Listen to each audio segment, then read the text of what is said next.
The different cities and municipalities comprising the province of Rizal in Region 4A or CALABARZON region. The province of Rizal has the city of Antipolo as its provincial capital. It is a part of the Luzon Island Group in Region 4A or CALABARZON region. It is composed of one city, 13 municipalities, and 189 barangays.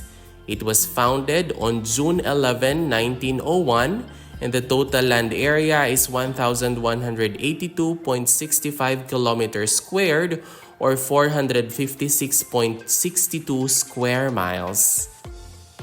Rizal is bordered clockwise from the north by Bulacan, Quezon, Laguna de Bay, and the National Capital Region.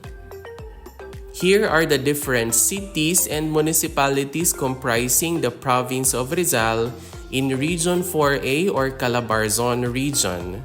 We have the municipality of Angono with 10 barangays, the capital city, Antipolo City with 16 barangays, municipality of Baras with 10 barangays, municipality of Binangonan with 40 barangays, municipality of Cainta with 7 barangays, municipality of Cardona with 18 barangays, municipality of Halahala with 11 barangays, and the municipality of Morong with 8 barangays.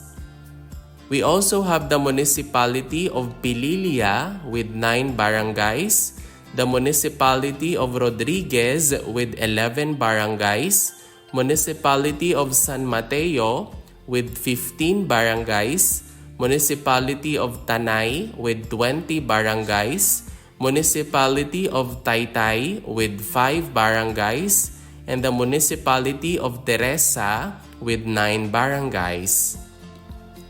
And that is all about the different cities and municipalities comprising the province of Rizal in Region 4A or CALABARZON region. If you learned something new from this video, please don't forget to click like, leave a comment, and subscribe. Moreover, you might also want to watch the next video on the screen. Maraming salamat, thank you for watching, and see you in the next video.